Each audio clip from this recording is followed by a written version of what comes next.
with your bandwidth to go ahead and turn on your cameras so we can all see each other.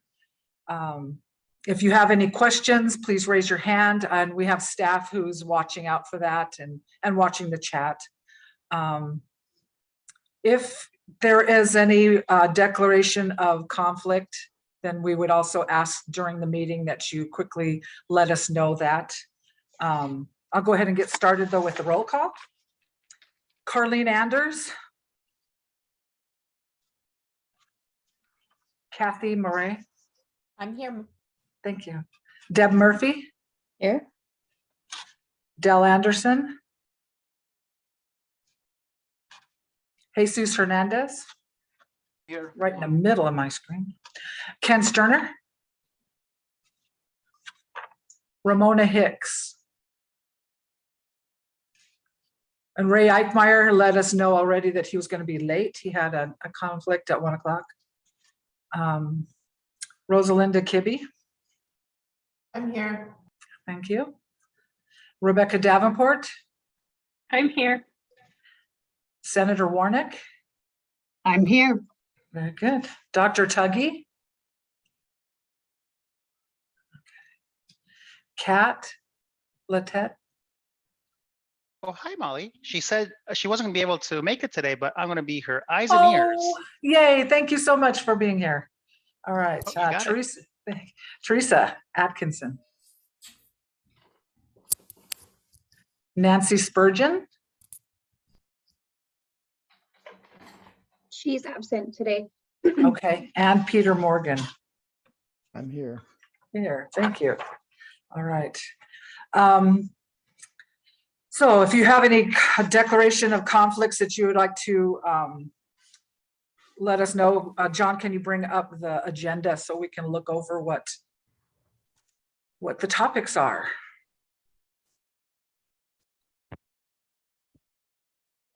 That might bring to mind something for someone to talk about. Otherwise, we do have the approval of the consent agenda on page 1 through 3, consent agenda pages 4 through 13. And Molly, I just wanted to call out that I admitted Dell from the waiting room, so Perfect. you can Thank you. check them off on the list. Thank you. Welcome, Dell. All right, so here's the agenda. Consent agenda goes on continuing to page 13. We have the acronyms, minutes from the last meeting, and then the monthly financial report. And at this time, I'd entertain a motion to approve the consent agenda. I make a motion that we approve. Thank you. And do I have a second on that?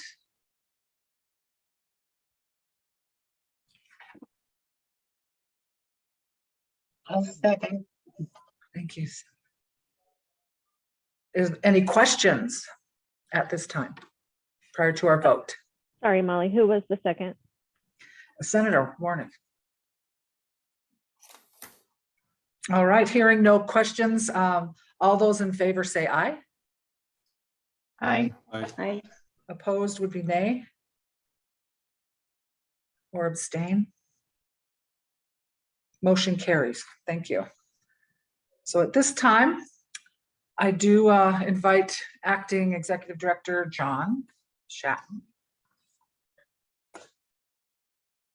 All right, let me get this up on the screen for you.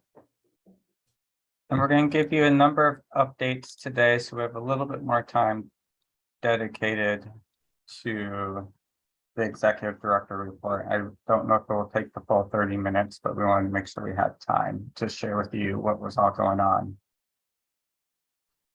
So first off, just a few statewide updates specific to the accountable communities of health. I've shared before in the past that the 9 ACHs have been looking at doing an association and advocacy work. So we are still in the works among the 9 of us looking at creating a more formalized association structure to support our collective action and advocacy across the state.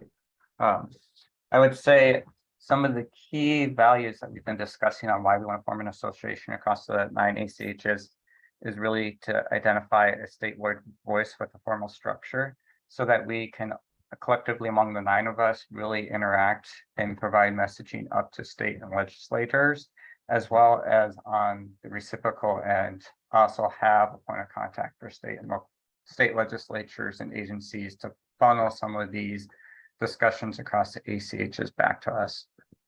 I've mentioned it before in the past, but lobbying and advocacy capacity has been a realm that the ACHs are really looking at moving into, both really to lobby and support what the ACHs are doing. Right now, that is primarily filtered through the Washington State Healthcare Authority, who really has that lens really of the Medicaid system, but not the broader work of the ACHs. Similarly, with managed care organizations are one of the other main organizations that would bring up ACH work specifically. ACHs work with Department of Health. We've worked with a number of other state agencies in this work. And so we see the need and the ability to really identify ourselves and have that collective voice up to the state and how we advocate what the ACH is.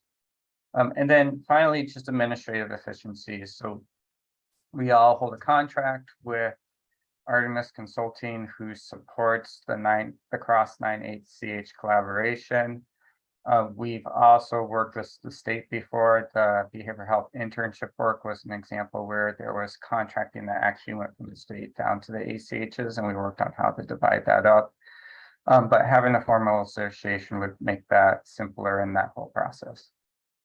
The other thing I wanted to know, I had brought this up, I believe, at August, that the ACHs were planning to release an RFP for a lobbyist contract. And so that was released, and we do have applicants that are in this next week or two. The 9 ACHs will be looking at proposals for a cross ACH lobbyist to support us for this next year. Again, primarily that drive for this year is in that advocacy and capacity building around the ACHs as a whole and really getting our voice elevated at the state level. We will also be looking at how we can get more actively engaged in different aspects of the legislature that the ACHs are really interested in. Specific to the chart model, this week, this Thursday and Friday, the Healthcare Authority, as well as Mathematica, who is a consultant that they are using to look at the capitated payment arrangements for hospitals, will be coming to North Central Washington on Thursday and Friday to meet with the individual hospitals to look at their alternative payment models, talk through them, see if they can make better sense for the hospitals on that, and get the ability to ask any questions. So this is really an exploratory phase. The Healthcare Authority has been pretty upfront to say that this is something that they want hospitals to feel comfortable with. And if that does not occur, they're not pressuring anyone to sign on to the chart model. If the hospitals don't sign on to the chart model, it will be a little bit of discussion of what that means moving forward. And the Healthcare Authority is talking to CMS what those options could be. As well, the Healthcare Authority has been working with CMS really to get them out here and meet with the hospitals, and CMS have finally agreed to say yes to that meeting, and they are working to schedule that out. That's been a pretty big sticking point for a lot of our hospital partners in just showing kind of like that trust and relationship building, and that CMS really understands what it means to be rural Washington, that they need to physically get out here and see what rural Washington is. You know, a lot of those examples on the East Coast that we have heard or seen in the past are really, you know, maybe rural to the East Coast, but could be larger centers to rural Washington area. So if that is getting scheduled, that doesn't mean any commitment to the chart model or not, but that is a good first trust building step for CMS to get out here and engage with our community. any questions on any of those statewide efforts?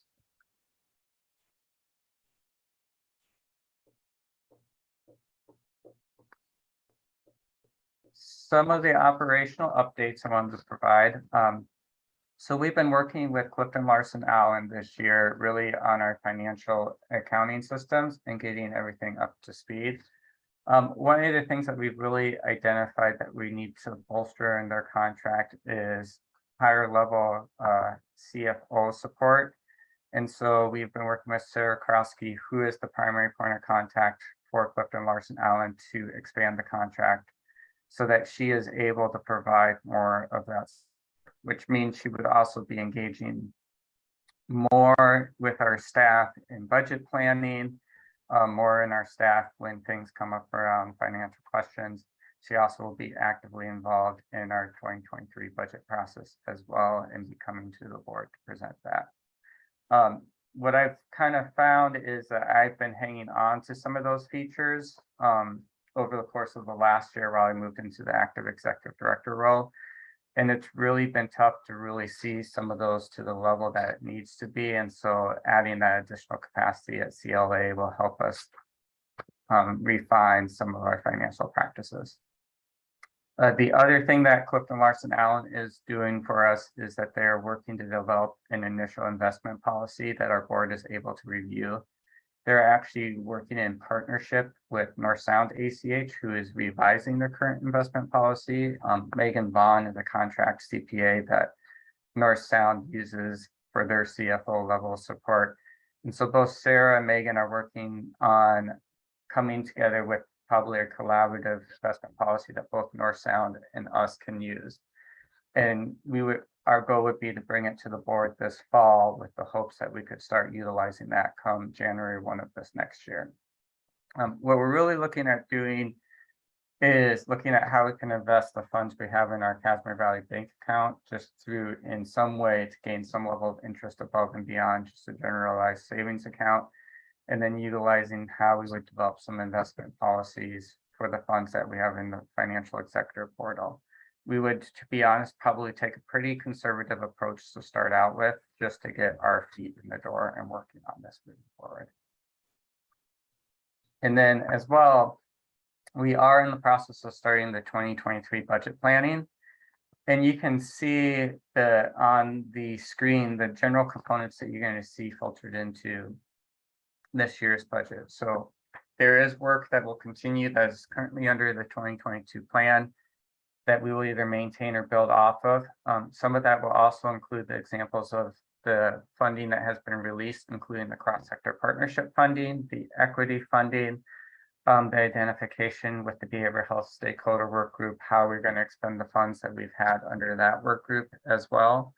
The MTP renewal is to start next year. And so we would be looking at how we would build in scopes of work for the MTP renewal. There's still a lot of unknowns under that section.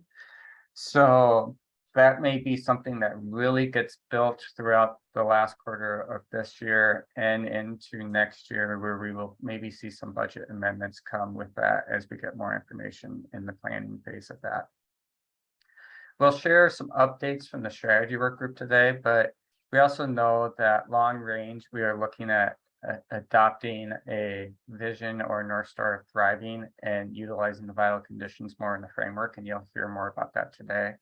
But how we really start building that work out will have some implications on our 2023 budgeting process as well.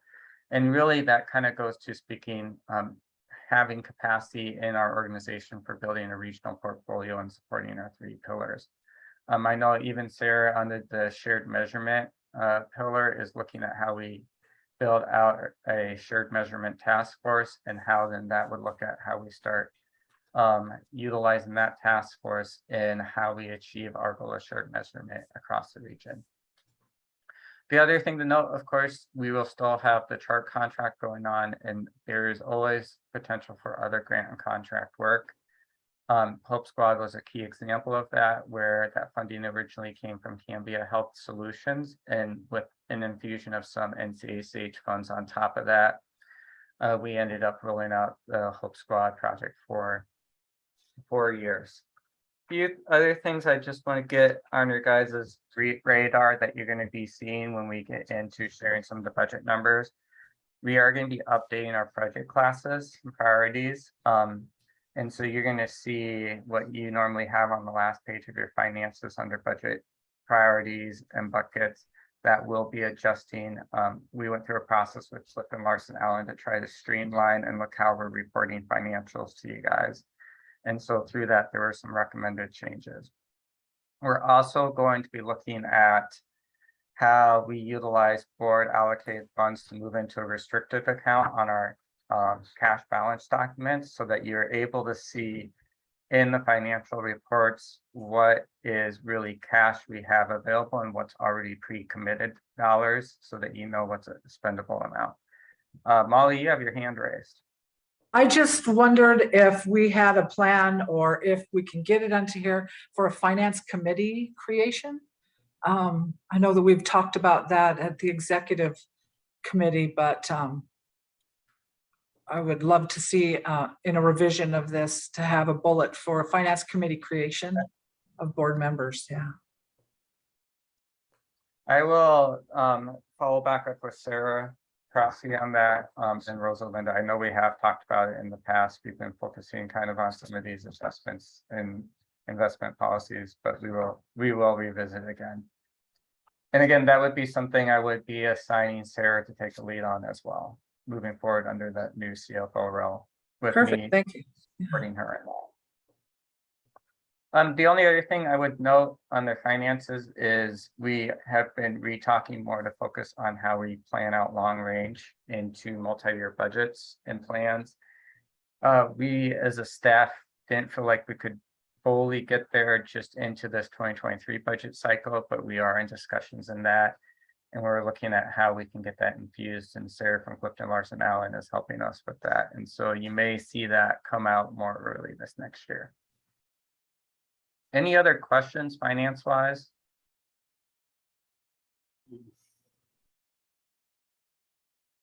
I think the other key operational update I wanted to bring up to the board is we had initial discussions amongst our team about rebranding North Central Accountable Community of Health, including both the name and the logo.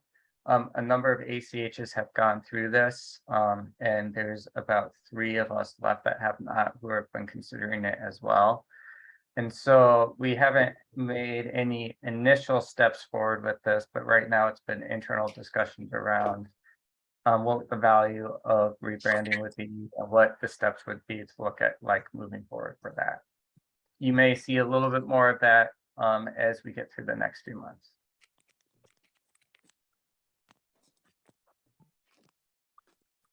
Under our strategic goals, some key updates. Again, just as I said before, our community-based equity funding was announced August 1st, and that is what we have $500,000 reserved for. We utilized, as part of the budget this year, we had funds to support the North Central Washington Equity Alliance. And in partnership with them, we utilized those funds to help support them hiring a full-time executive director for the Equity Alliance moving forward. They had a part-time position already posted through funds that they had received, and we were able to help bolster that to get into a full-time position.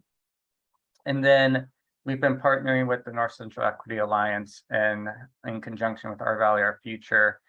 And we're in the process of contracting with Equity Alliance for some regional trainings that they are going to be offering in the North Central area and in 2022 and 2023. And you can see that list below, including expanding upon the Learning People Better Together series and looking at how they can refine and make that better. I know both Deb Murphy and I attended it, and they noticed that the Zoom option wasn't always the best. And they also know that they're looking at ways to vary it up. So they've been looking at ways to improve that.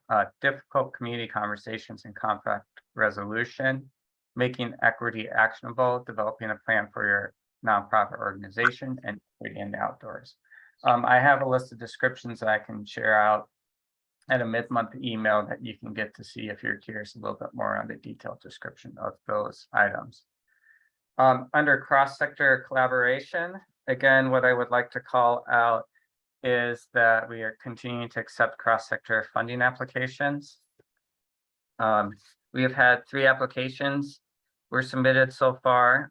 One was related to syringe exchange services programs in Grant County, and we actually rerouted that to go through our behavioral health strategy versus being in the cross-sector partnership. It was really more focused under behavioral health than cross-sector collaboration. And one of the things I should call out that we try to do when we do receive funding applications is we look at the intent of the application and see where it best fits in our strategies, if there's a better fit within our strategies for that. As well, the network analysis report is complete from Visual Networks Labs and will be shared out with the board via email and partners. So you will be seeing that come out probably at the mid-month board email.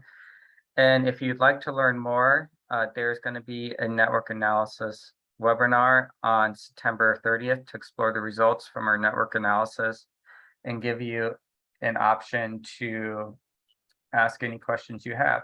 Caroline, I don't know if you have that link you can drop in the chat, and we will be able to also send it out to the board as a whole.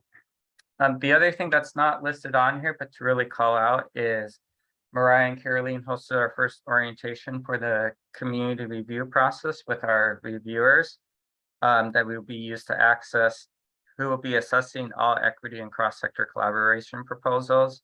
So they held it last week, 9/8, and they did an orientation to get them all set up. They have 7 members who are excited about being part of the review process, and we already have 3 applications in the queue. We've shared even the review process we're looking at with other funders as a whole. And, to be honest, the community foundations and others have expressed how they're excited that we're engaging in this community review process. They're interested to learn from us and grow from that. There is a large push and excitement around seeing how we can, distribute power and decision-making in the funding process and being more community involved.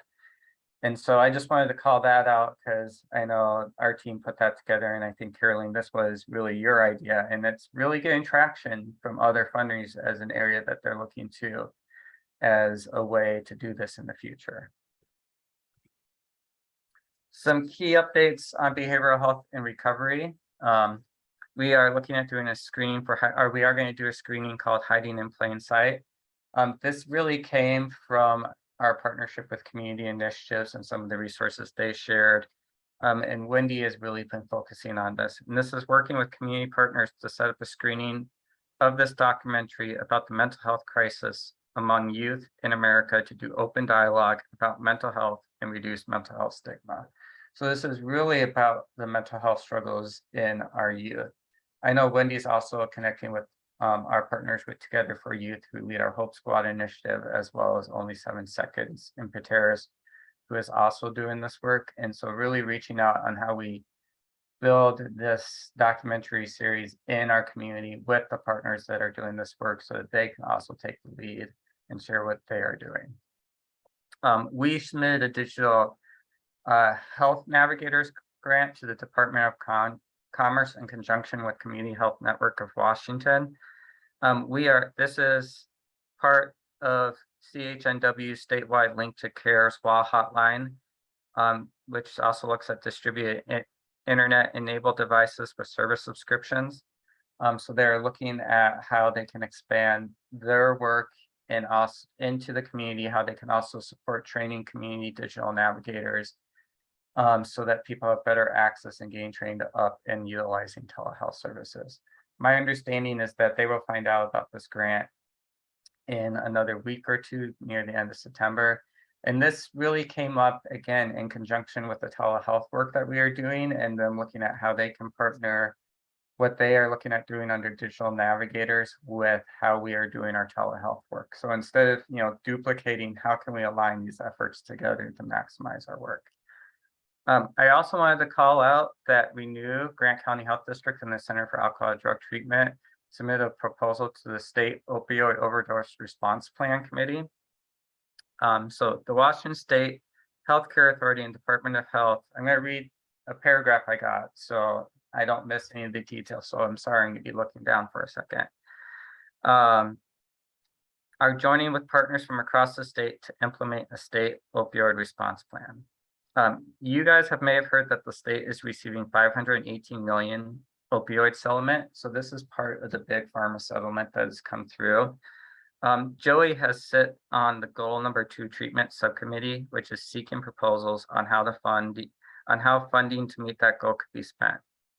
We submitted a 14.1 million proposal to fund both our treatment centers, the Center for Alcohol and Drug Treatment, and Crisis Solutions in Grant County, neither of which are open due to low reimbursement rates and the ability to staff it. We also include funding for the support of syringe change service programs in Grand and Okanagan County. And the deadline was to submit the proposals was September 21st. I don't think I'm actually doing this justice reading that paragraph. So I know I saw Dell join us. I don't know if Teresa is on it.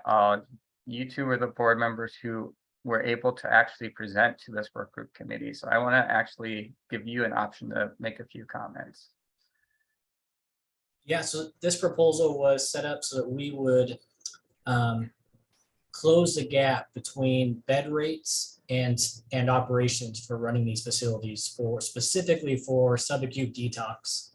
And then with a plan to transition to acute detox so we can meet the nursing and medical needs of the population that's needing this service. In Grant County, we have a 10-bed unit that's not being used for the beds. We do have staff that are there providing crisis services, but it's an excellent opportunity to provide detox services if approved. At the Center for Alcohol and Drug Treatment over in Chelan County, and covering Douglas County as well, they have an 8-bed unit that opens and closes depending on staffing, and it's most recently had to close because of the staffing levels and these reimbursement rates. The average reimbursement rates for detox beds, it is right around $150 to $160 a bed day. And that includes your boarding as well. It does not cover really the cost to operate these facilities. And so the 14.1 million that we proposed for those specific programs would close that gap and help us so we would be able to sustain these centers in both or 3 counties anyways. And then we also talked about with Grant County Health District, expanding on the safe syringe programs and having more access for that. So that this was the basis for what this proposal was. And we met with HCA, was that Friday? That was Wednesday of last week, Wednesday. So yeah, any questions people have, I'd be open to answer.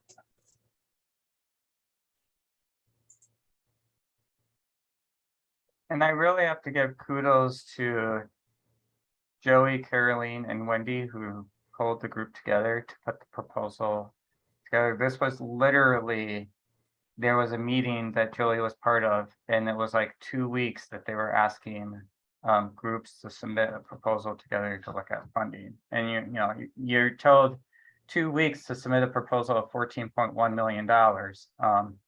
And so it really getting the group together, bringing partners like Dell, Loretta, and Teresa together to, get a plan in place and present that plan a few weeks later was very impressive. And it just shows when you have the right players at the table and you have those relationships built, how quickly you can really you move on some of these things before even other parts of the state can. It also just shows how playing that convening function and bringing partners together and helping them identify those needs is also an unidentified gap in our area, or a gap in our area that we can continue to support. Any questions for Dell or any of the team on that? I was pretty impressed on how quickly that moved.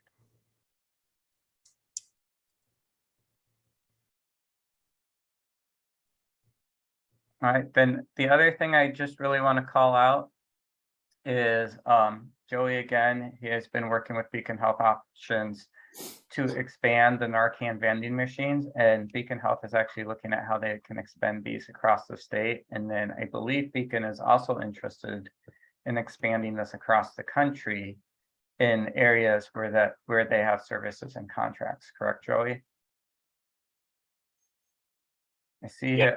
Yes. So I want to give kudos to everyone because we were one of, I don't want to say we were the first in the nation to do this. We might have been the first in the state, but this is really a program and a project that has really taken off and has really taken notice. And Joey, with his passion and advocacy, has really driven this work forward. And so we will be seeing this expanding and growing across the state. And then finally, realize I'm running short on time. We will be doing, we are looking at funding the second round of behavioral health internships through the fundings we got through the House Bill 1504. Wendy has been working with our behavioral health providers in gathering information, looking at plans for next steps. And I will send you a little bit of detail on our MCO meeting. I apologize, I'm going to skip over that, but we did have a meeting with the 5 MCOs to look at how we work more collaborative with them on different policy and local issues.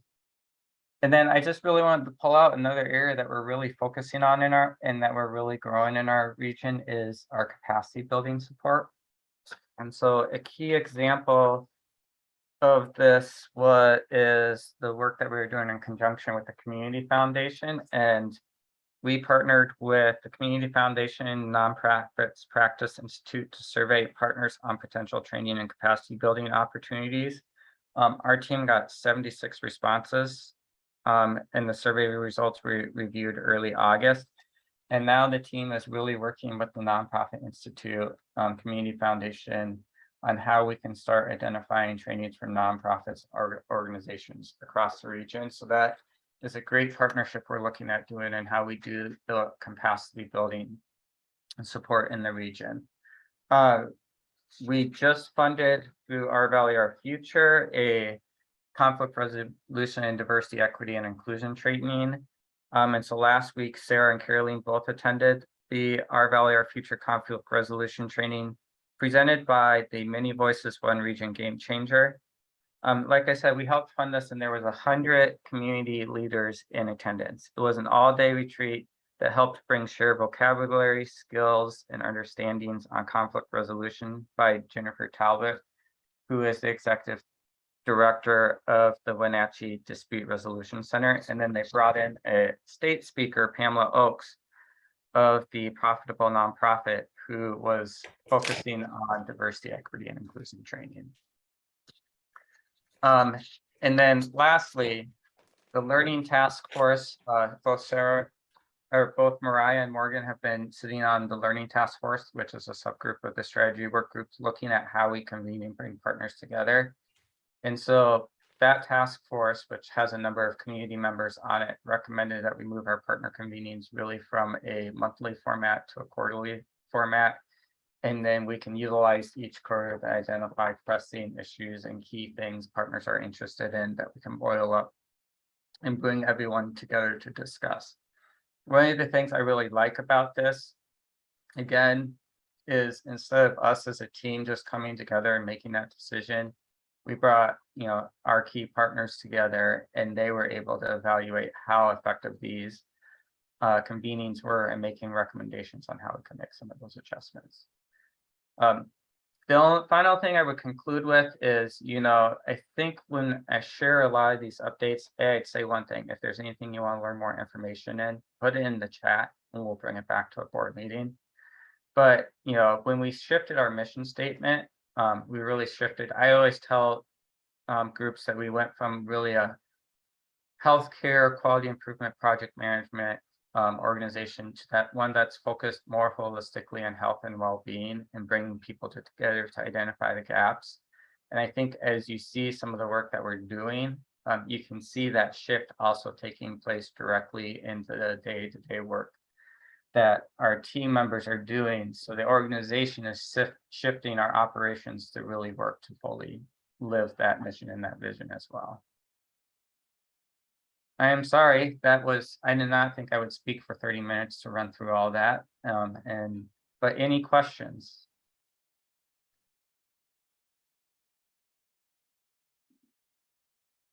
if there's anything that caught your eye on the update that you want more information, again, we could bring it to a future board meeting. Or the team is always happy to meet with board members as well to get you up to speed on specific work and projects that maybe you just have a passion for within your organization and you want to learn more about. With that, I will turn it over to Molly. Thank you, John. All right. Next up is a nominating committee update, and that's with Ken Sterner. So Ken, take it away.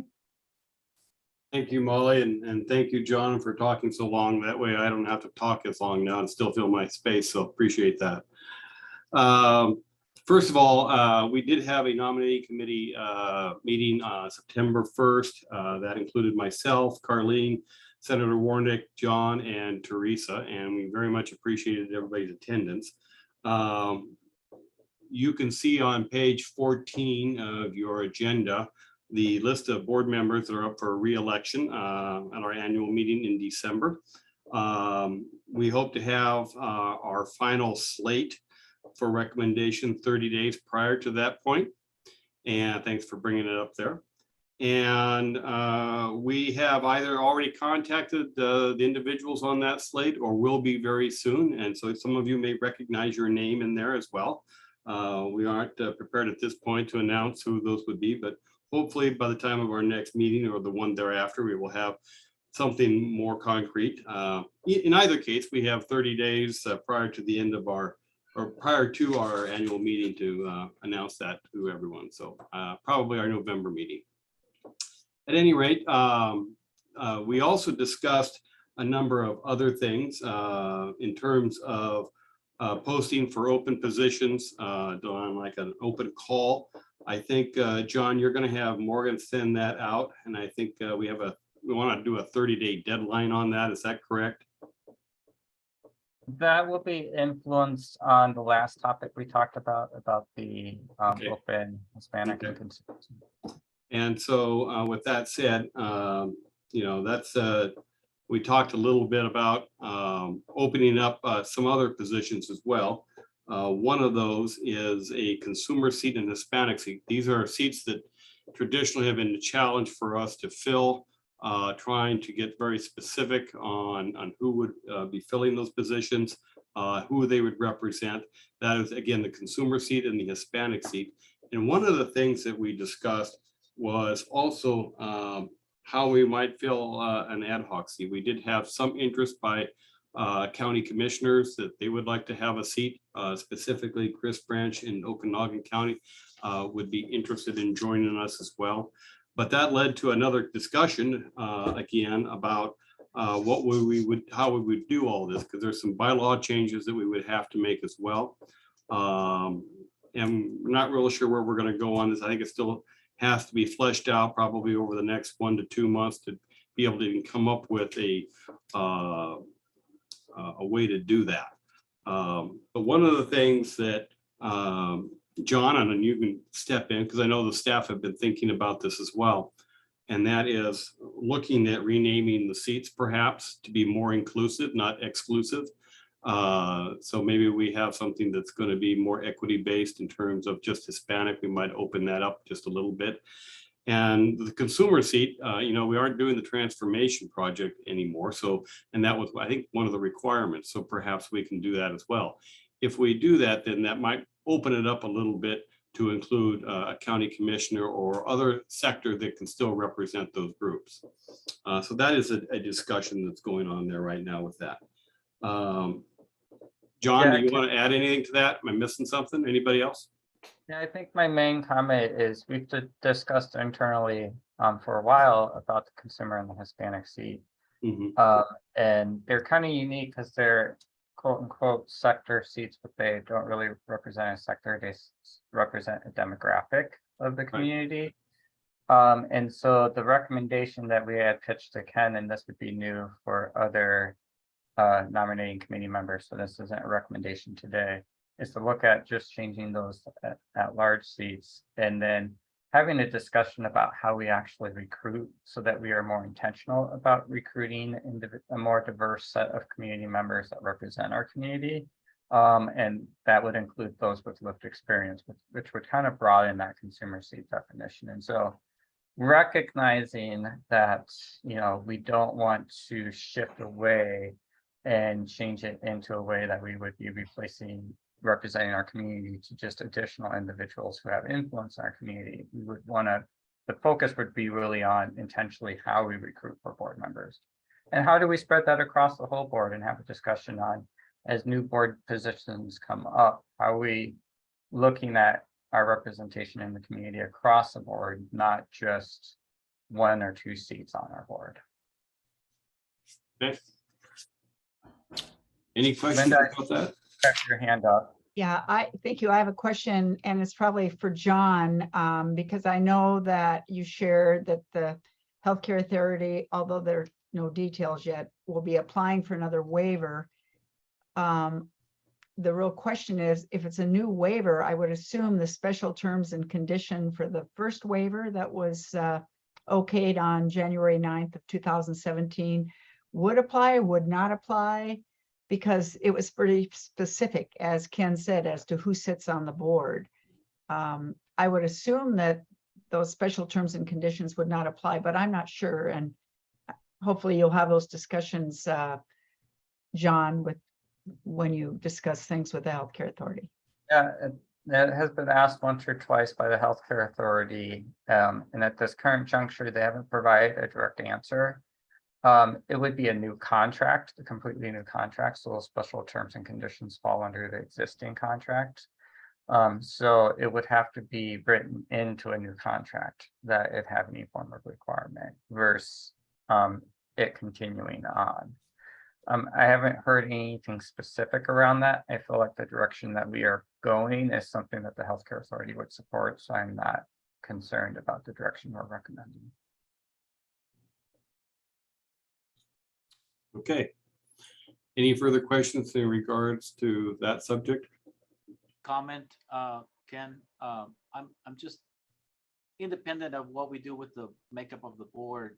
Another potential area to explore is how we would want to utilize or tap into the CHIs in terms of achieving our strategic, our vision and our strategic initiatives going forward, because that may also, how we decide to utilize the CHIs may determine what we do with the makeup of the board, I think.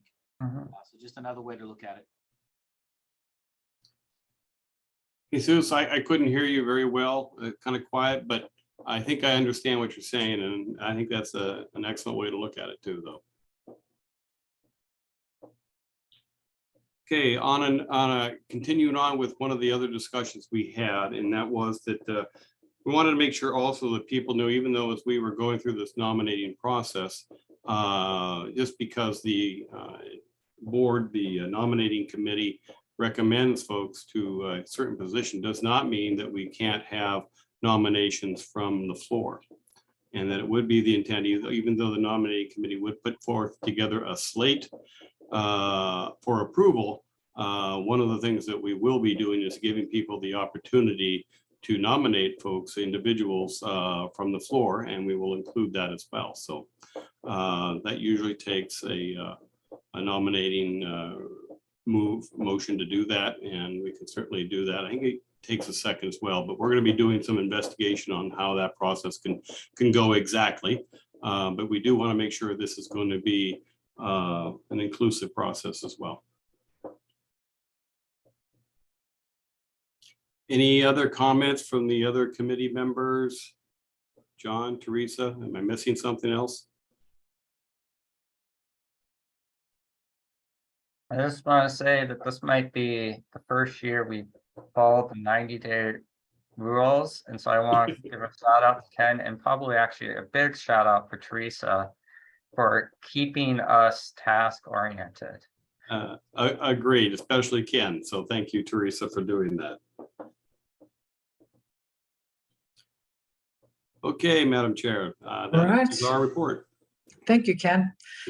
Next up is Chris Kelleher, the strategy work group members on the updates. Hi, everybody. Good to see you all. Okay, I have some updates from the strategy work group. We're going to run through some of the things. We're going to touch again on some things that we've talked about before, but we want to, after our last meeting, there were some questions about the vital conditions and other things. And we thought, let's revisit that, make sure that we're solid on a lot of the stuff as we work into developing the regional compact. So I'm going to share my screen.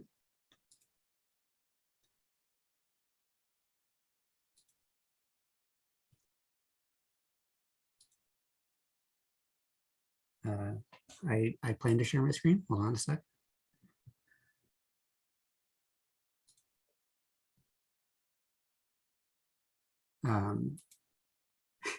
Sorry about this. I switched to a new computer and that needs all kinds of permissions from me. Let me try again. Okay, here we go. All right, can you all see that? Yeah, good. Okay. So just to recap, we had a retreat in July. You see there on the left a lot of the things that we determined as some of the takeaways from the retreat about what's going well and what people feel really solid about. And then on the right there in the red, you see some of the things that people said, well, we need to do more work on some of these things. So we need a more robust network aim, and we need to sort of move toward a better understanding of what it would mean for the region to thrive together. What that came up a few times during the retreat. What exactly does that mean? What would it take? We want to evolve the pillars, particularly our shared definition of what a regional portfolio is all about. What are we aiming for? And we need to integrate capacity building in meaningful ways, figuring out how we can build up capacity in the region, particularly around our equity muscle. Talk a little bit more about that later. So then that led to some takeaways. Okay, now what's this mean for the regional compact? And just to sort of revisit it, we've talked about the compact a couple of times. The goal here is to, if we want to develop a network, you need to say fairly clearly, what is that network? What is the purpose of it? What is its shape? What is it oriented toward? What does it mean to be a member of the network, and so on? So we've decided that that's a useful thing to do to sort of formalize partnerships. So here are the things that we think we need to do in order to really develop a solid compact. Be clear on what our ends are, understand what the levers are that will help us accomplish those ends, and then understand, okay, we have our three pillars. How do they need to evolve, perhaps expand, and how do we explain them better? We also talked about it aligning around the vital conditions as our organizing framework. This presentation will talk about more about exactly what that means, and to talk about what we mean by a regional portfolio, and what that really looks like in practice. What does it mean to use the vital conditions as an organizing framework, and what value would we gain from doing that? And then also to spend more time listening and learning from partners and colleagues and community members. At the last meeting, we talked about dialogue, listening sessions and dialogue sessions. We'll talk more about that at when I'm finished here, as will be the thing we'll move on to next. So Chris, can I make a quick comment Yeah. on that? So I want to just call out two things. I think one thing that we've heard over the last few months from board members, and Jesus, I want to give you a shout out for bringing this up a little bit, is that we've been proceeding along a lot, but we don't really know to what end. And so what are we really trying to achieve as an organization? So we're going full steam in this work without stopping and reflecting on that a little more fully.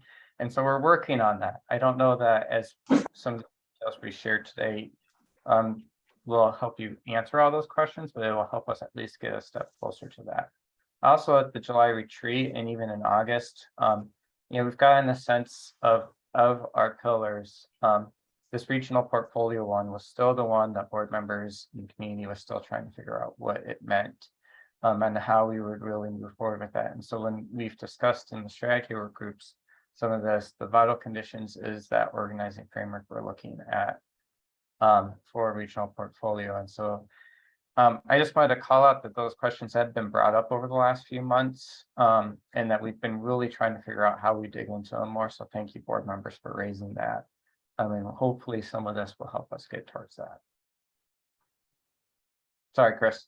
back. Oh, no, don't apologize. In fact, I want to make sure that as I go through this, that I'm going to try to pause at a few points and make sure that we're discussing things like what John brought up. We right now, members of the strategy work group have spent a lot of time talking about some of this that I'm going to discuss here. And then some of you who are not on the strategy work group have spent less time with it. And that's something we're very mindful of. And we want to make sure that we sort of get everybody sort of at the same level. And particularly, so I hope that strategy work group members will throw in their 2 cents and their perspective on this, and that non-strategy work group members will also speak up if you've got questions and you want to talk more about something, explore something more. Okay, so shared aim. This is not a final version, but here's an example of a shared aim. We work together so that all people and places in the North Central region can thrive, no exceptions. So that is a candidate shared aim. We'll revisit that. The strategy work group is going to spend time on that. Eventually, this is the kind of thing that fits into the compact, obviously, because you want to be very clear about what is the aim of doing all this. Organizing framework, the vital conditions, which we'll explore in the next slides.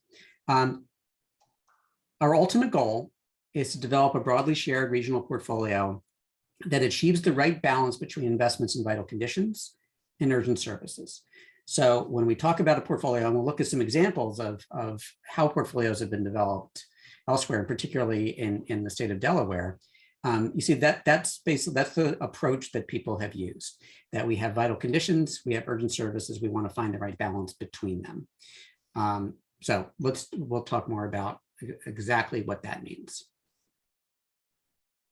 But let me, again, I promised to pause to make sure there are questions. I'm going to pause right here to see if there are any initial reactions or thoughts about the shared aim, the draft shared aim here, the organizing framework.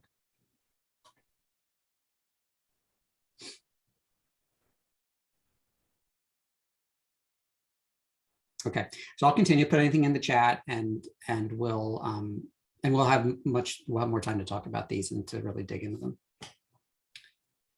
them.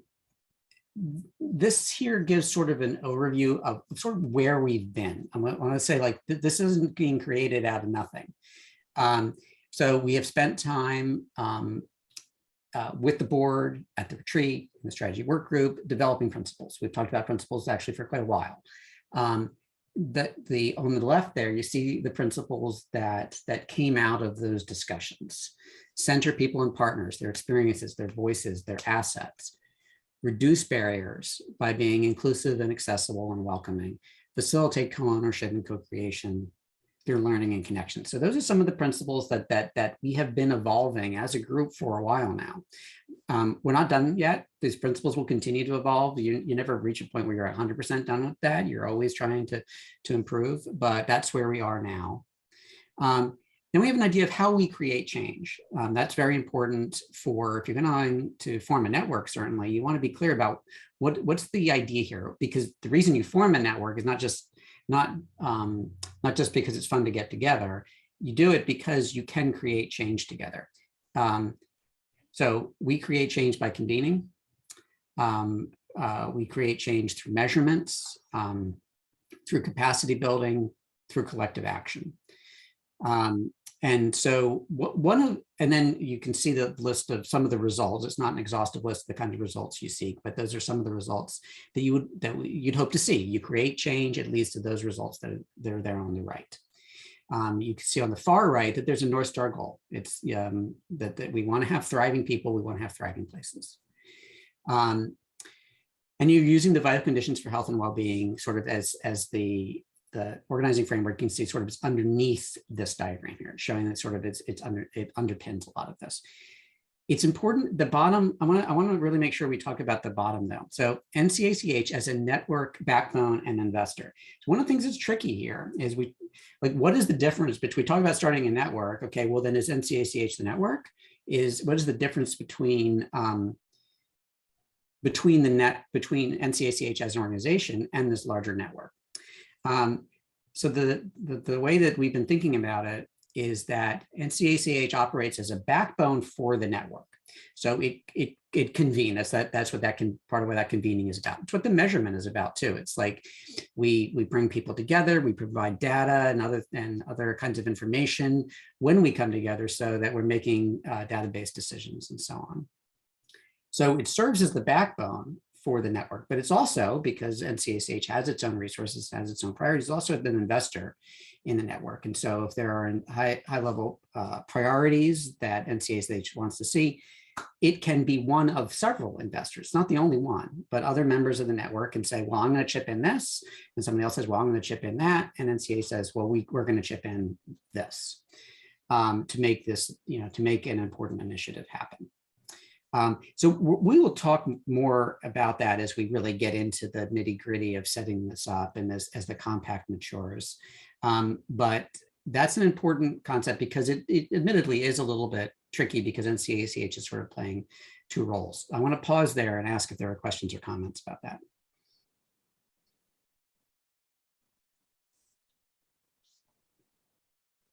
Molly, can you expand on your comment in the chat? Well, I just thought that the bottom where it says NCACH as a network backbone and investor, but really it could be the whole partnership. All of our partners in that network as the backbone, and not just NCACH as the organization, but like encompassing everyone as a potential. I mean, they all have a vested interest in it. So that's what I was thinking. Yeah, Molly, I have a comment about that, and because I think you're really onto something with that. But let me see if there are any other comments first.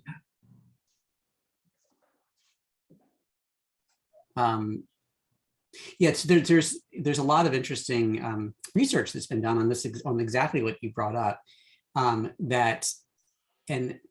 sort of pointing in the direction that when networks kick off, when they get started, it helps to have a single entity organizational backbone in the role that NCACH might play. But over time, you would like to see that evolve in exactly the way that you described. And in fact, there's a lot of thinking that it's actually not great to have a super powerful backbone that does everything, because then people sort of just sit back.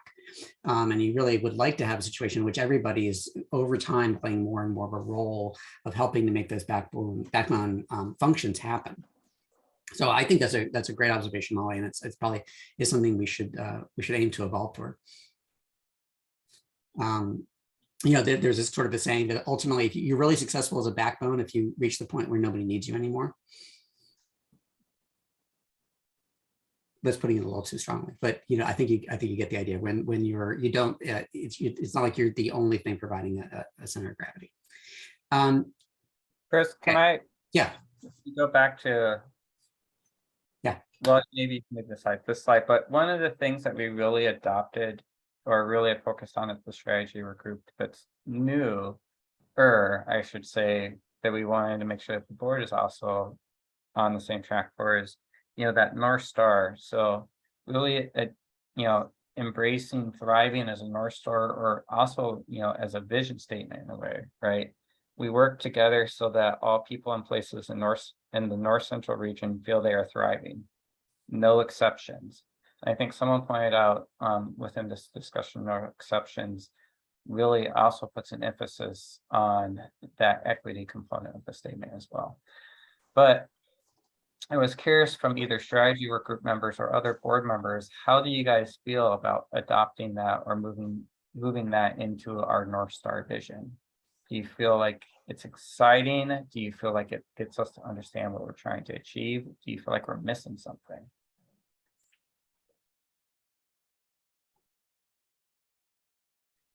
And I see Jesus and Peter on the screen. So since you're on the strategy work group, I can pick on you guys a little bit.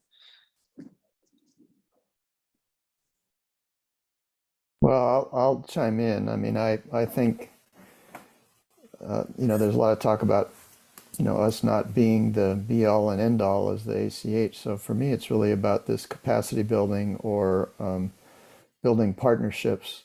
There are a lot of organizations doing a lot of things in North Central Washington. We don't want to get in their way.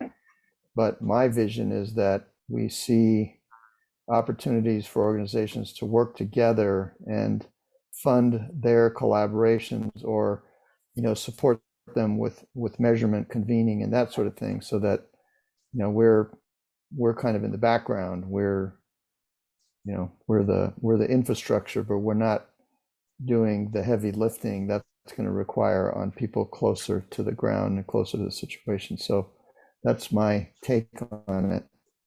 But I do like the aim. Thriving, no exceptions. We may not see that in our lifetime, but that's the aim, right? Yeah, aligned with that. I love to think that the legacy of the ACH is how well we create a framework, a regional framework for different sectors to contribute to the health and wellness of our communities. Leveraging the passions, the interests, the ownership of local people who care about their own community. And we're such a large rural area that's really the only way we can make a dent on the various issues that different communities deal with. But at the central level, the ACH could be not only a funder initially, but also a way to facilitate coordination, communication, celebration of accomplishments, and assessment, so that value will continue to exist, even though different communities will develop their own local leadership and local ownership of their respective issues, with that regional coordination, because people move around this 4-county region all the time. So we are one pretty defined region, and I think there's a need for that kind of multi-county coordination and communication and facilitation.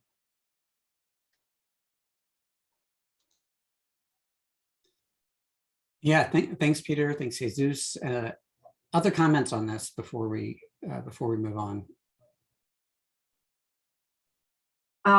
I keep going back to the early days of us researching all of this and going to the different websites and the online presence of other organizations. And we are developing with the 3 pillars and a North Star, an opportunity to have an exciting website, a web presence, logos and those kind of things, because the North Star makes me think of something and 3 pillars makes me think of something. And I just enjoyed that piece, kind of artsy fartsy, but I like it. Chris, what I like about it is that it's something that we can all get behind. It gets us back to our little elevator speech, because I think for a long time, people have had a hard time, even on the board, defining what North Central ACH is and what it does. But I think everyone in the community could get behind this type of statement, because and thriving can mean a lot of different things to a lot of different people, and it's very broad, so that it's not really telling someone how they need to be or what they need to do, but it's allowing them the opportunity to thrive as they desire. I think it's very good. Yeah, thank you. That's a really good comment.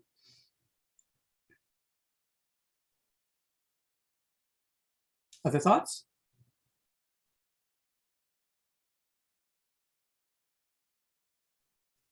Well, before we finalize, we'll be returning to this, and it's when the compact takes its final form, it'll a lot of it will come down to figuring out the best way to put this forward and articulate this in exactly that way, so that you get it's sort of that elevator speech idea is really important, like making sure that you don't want something that's hard for people to follow. You want something that's very accessible and easy to grasp.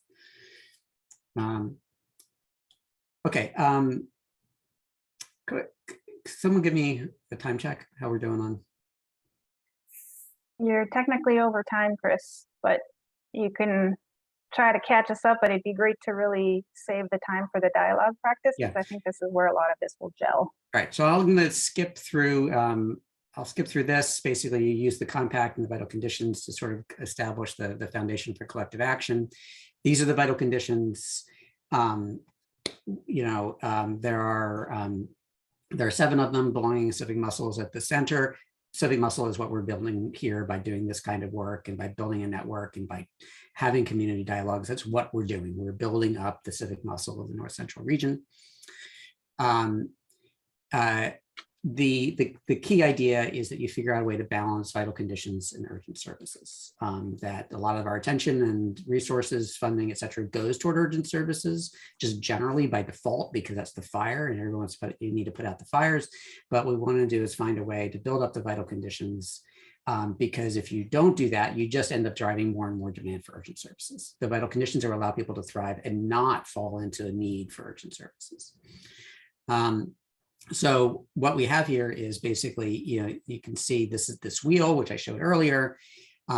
We have the vital conditions, which are the things that all people need regularly to be healthy and to reach their full potential. Whatever their full potential is, whatever they see, however they see it by their lights, you want to be able to enable that. And then urgent services are the services that anybody can experience in moments of adversity and that you need in order to bring people back up to well-being. So how do we achieve a balance there? That's the goal of the portfolio.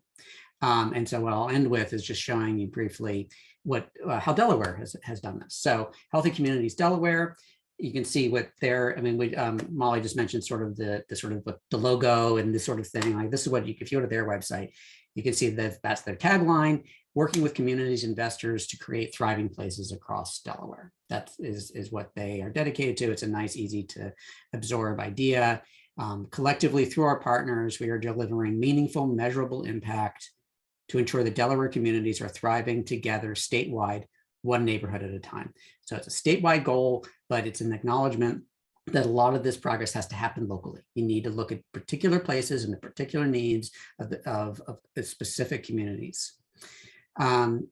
So what they did was they used data. They looked at data about the burden of disease, which is sort of a little bit more that urgent services kind of stuff. Then they also looked at data about the vital conditions. How are we doing on all these different vital conditions? And you can see here in this one example, you can see, oh, we're in the green on one thing. We're kind of neutral on a few other things. We're in the red on one thing. Okay, well then maybe we need to pay attention to that thing we're in the red on.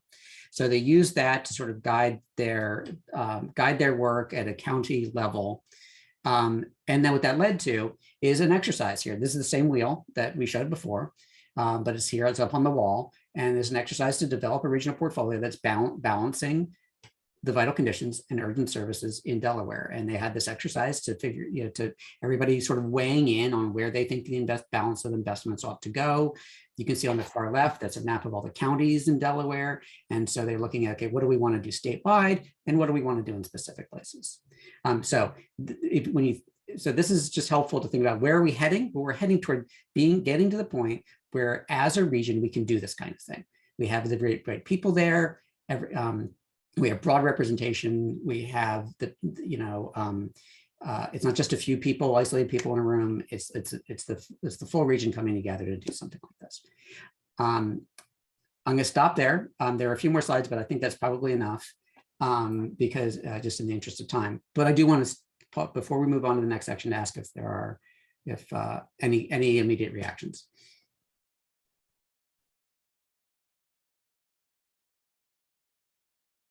I really like this, Chris, this kind of meat and potatoes for me, where you actually see the results, you actually are keying into counties or keying into areas geographically and identifying those areas where we're truly low. I couldn't tell you exactly in our counties right now, 100% in those areas. So I like this.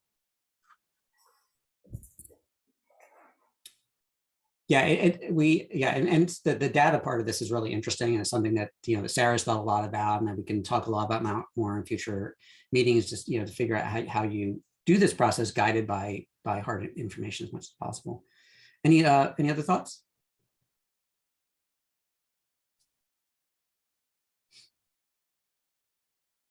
Yeah, the only thing I'll share quickly, I know we're running over the vital conditions quickly.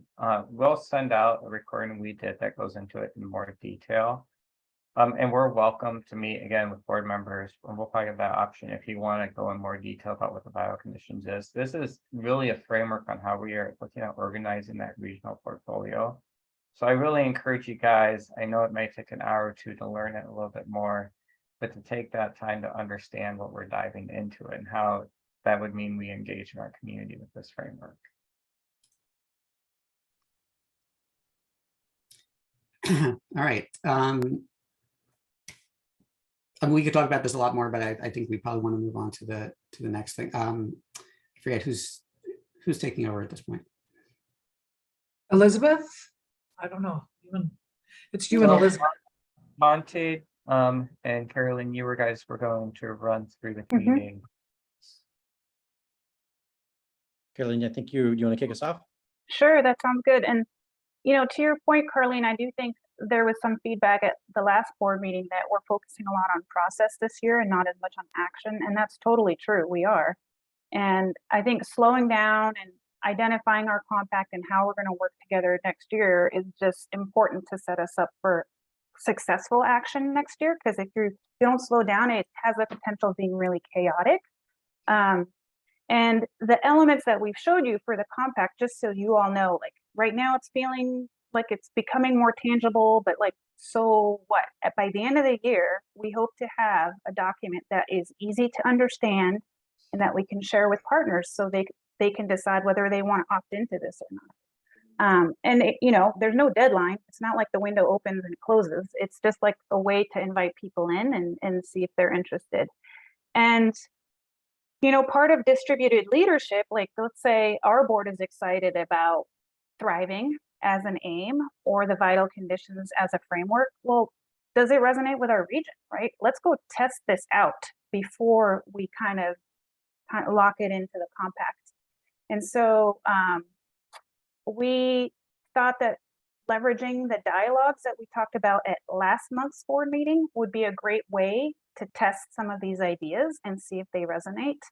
At the last board meeting, we shared 2 potential dialogue guides, and we actually have reworked them since then to kind of tighten things up a bit and create, I mean, the purpose of the dialogue is to create space and invite our partners into our visioning, into exchanging ideas, and then finding common ground. So it seemed like a great way to really use the dialogues that we're going to ask you all to convene and lead for the next quarter. It seemed like a great opportunity to describe what we're up to as an ACH, right? For some of our partners, we're like, what's going on? What is the action?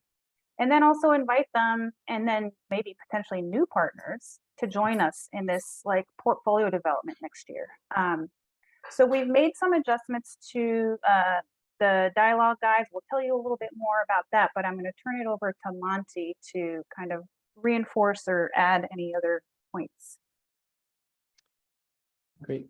Thanks, Caroline. I think you said it really well that, you know, this dialogue is an opportunity to kind of lean into this, you know, distributed leadership and build these trust relationship that's going to be essential for everything that this partnership, this network does as evolves, including, you know, moving into things like portfolios. So I think the next slide, Chris, is maybe just one other way of, yeah, there's no one right way to do dialogue, but it, you know, when done well, it always, you know, helps move us towards building greater trust and really honoring differences, particularly when there's power differentials, like when we're doing community work and, you know, really listening for what's true for others, was sharing what's true for us, and really discovering common ground. And so, as Caroline suggested, you know, just listening to feedback and really adapting, you know, the use of dialogue as this partnership starts to kind of move out and build trust relationships, some existing ones and some new ones.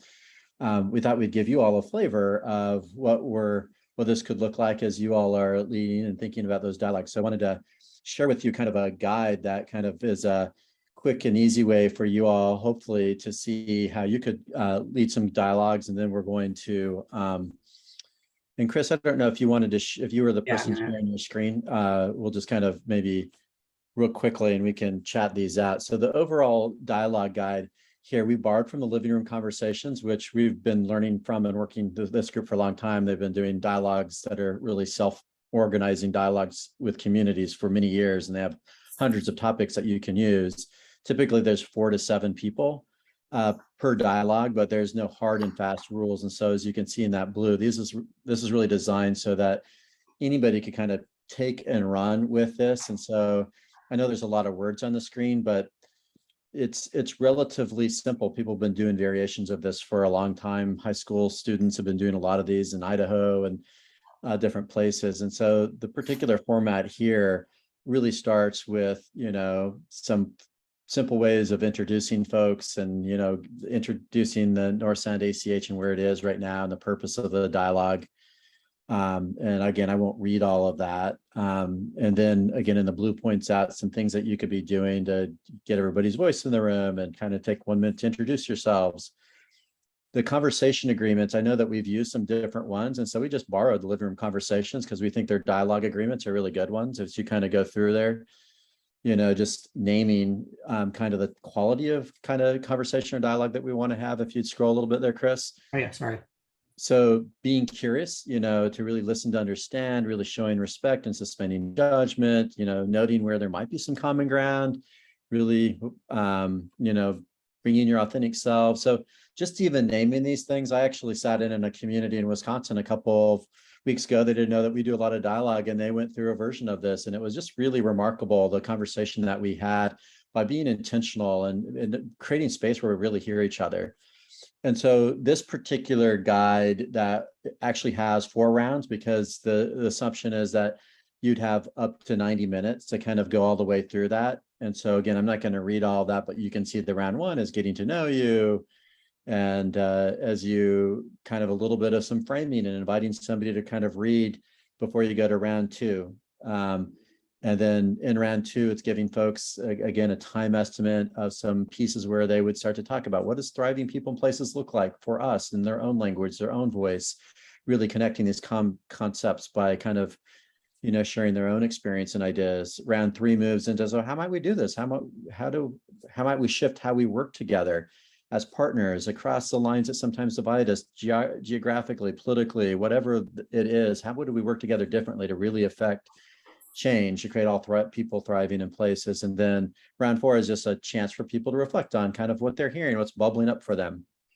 So all of this is here. There's a little bit of a close. And what we thought, just since we're together now, is just to give you all, 25 minutes or so. Thank you. Here's the short version of the dialogue so that you all could jump into some questions. So Chris, I don't know if you want to just pull that up real quickly. Or you have it in your, can everybody get that in the chat? Yeah, sorry, my chat window closed. Thanks for sending that out, Elizabeth.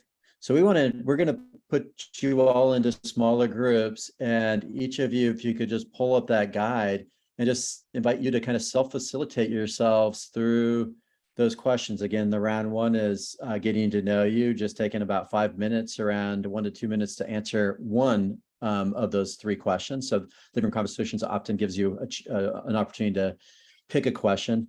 And then that second round, 15 or a little bit less minutes on thriving people and places. And you can read that paragraph, but you can see the 2 questions that are down below. How would you describe your community's level of thriving right now? How will you know when more people and places are thriving? So just kind of kick those ideas around. And then we're going to kind of cap this at a 3rd round, which gets into the how do we work together. So again, there's no pressure here. We just wanted to give you all a little bit of a flavor of what this could look like. And we're going to check in with you. And You're thinking 25 minutes instead of 30? yeah, Monty? 25 minutes, Carolyn. Okay. Yeah, thank you. So I know Teresa's working on the breakout room. So I guess first, apologies for compromising time together, but I'm trying not to read too much into your faces, but I see some energy in folks' faces, because I think anytime we get to connect with each other on a heart-centered way in some ways, which some of those questions is a good thing. And I think I'd just be curious if we just have a minute or two. I'm going to pass it over to you, Caroline. Just the questions and the process, knowing there wasn't nearly enough time. Any gut reactions to giving a flavor of these dialogues and kind of how it felt and if it feels like that's directionally correct?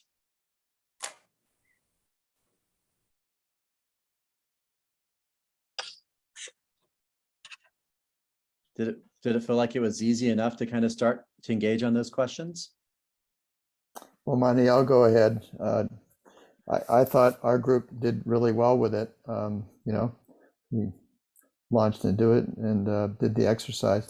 The only thing I was going to say, if I were doing this with an unknown group, I think having some grounding in the vital conditions as a context for having the conversation would be essential, I think. Yeah, thank you for kicking us off, Peter. I know that was kind of a discussion point, I know when we were working with a community in Wisconsin, in the last couple of years, they kind of intentionally didn't use the vital conditions because they thought it might be too much to have people get their heads around and just assume that people would have their own experience with the terms like thriving or well-being and part of that first step. And then later on, they've started to kind of norm people around, what do we mean by these vital conditions? But I think if you're with a group and you wanted to kind of shape some stuff around the vital conditions, that would be terrific if you had time.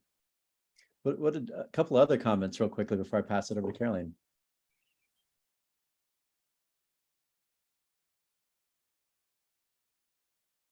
Did you enjoy it? Did you enjoy hearing some thoughts from here?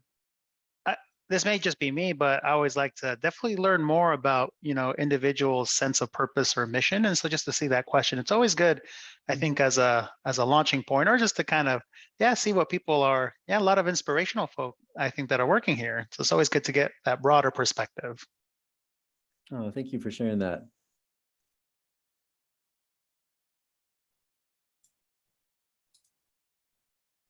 Any other quick thoughts?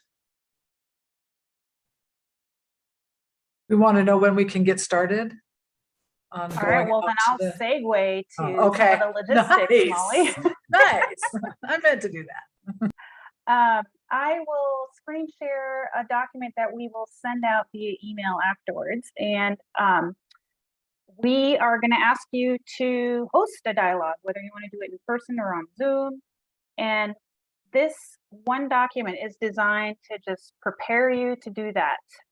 Quick FAQ on why, reminding us ourselves internally why we're doing this. Kind of logistics, ideas for how to host a dialogue. I'm sure you can come up with your own plan, but if anybody's feeling stuck, this would be like a quick step 1, 2, 3 to get it going, including some suggested language. But if you don't feel like you need those assists, go for it, and you can kind of self-organize however you want. We're hoping that you will host at least one dialogue by October 17th, and that you think about, like, do I want to host it with people from my really local community? Do I want to host it with folks from across the region that have perspectives about specific issues? Like, we're gonna strive to get a mix of perspectives and sectors and demographics, and then just see what comes of it. There's no right or wrong way to do this. There's no target that we're trying to hit. This is just about practicing dialogue and also getting insights about whether thriving and the vital conditions resonate. And Peter, to your point, we could put together a quick one-pager on the vital conditions for those who felt like they wanted to ground their dialogue in that. I think we could come up with that as a tool. And then of course you have, this is not, let me reduce it. You have the actual dialogue guide that we've put together, which is very much based on what we experienced today. Today was kind of like a flavor of it, but it's a little bit longer, has a little bit more background. And I think once you read through that, you'll be really well equipped to host.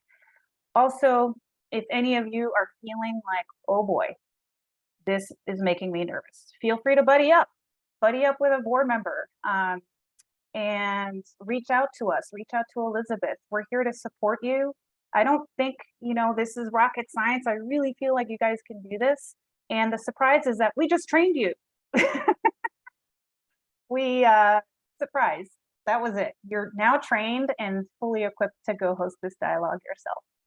So we will follow up with an email, instructions. Elizabeth just dropped her email in the chat. We'll make sure we put that in the email as well.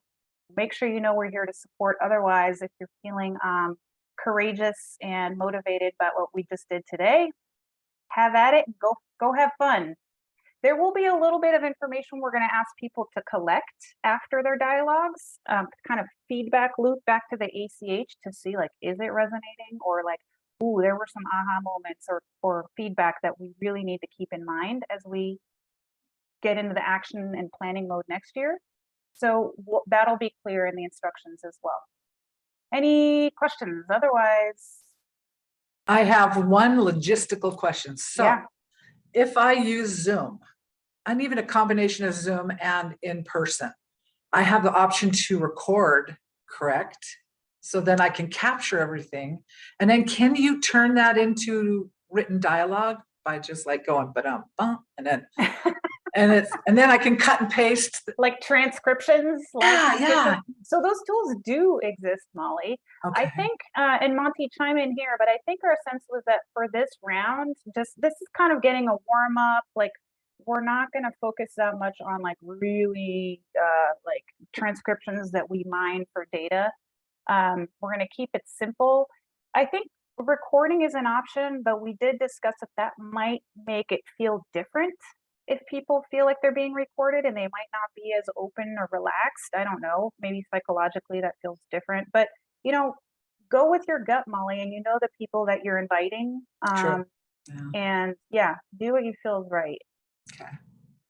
And if any of you need help with setting up a Zoom link, like you don't have your own account, we can also make sure we schedule or set up the meeting based on the time that you picked, and then we'll send you all the relevant information. Any other questions?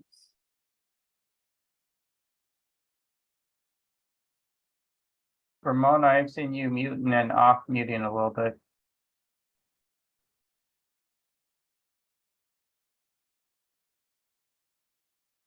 I don't know if you can get off mute again. I'm trying to plug in my phone because I'm about ready to lose my battery. But I know I was just going to respond to Caroline. You sound just like a surgeon. It's see one, do one, teach one. There's no training. It's see one, do one, teach one. There you go. Yeah, they're all surgeons now. Dialogue surgeons.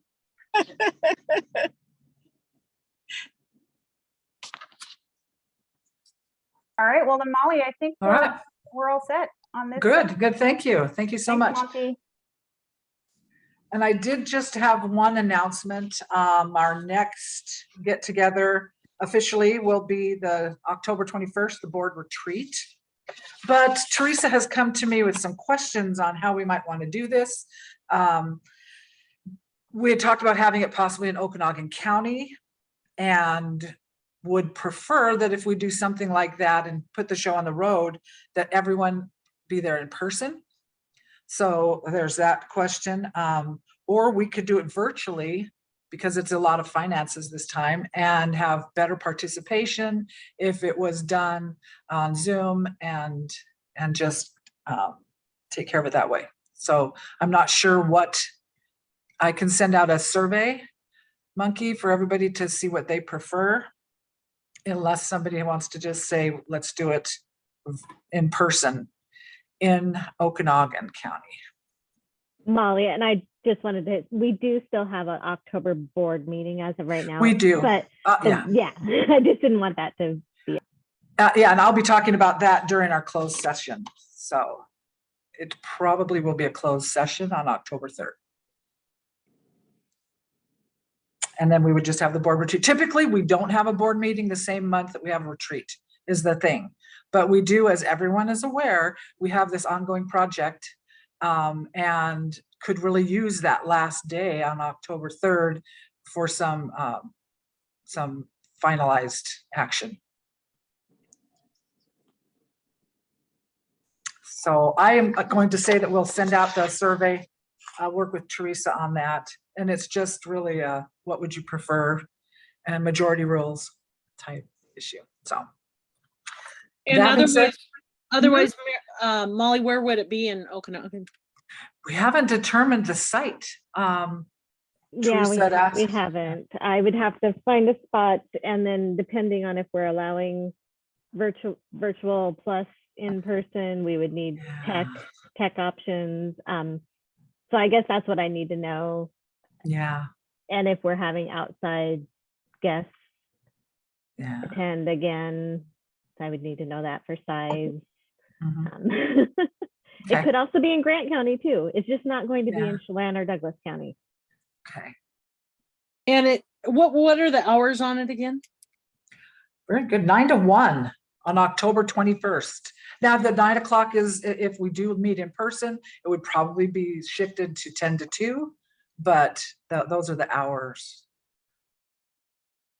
Okay. Okay. We could offer the resource center here.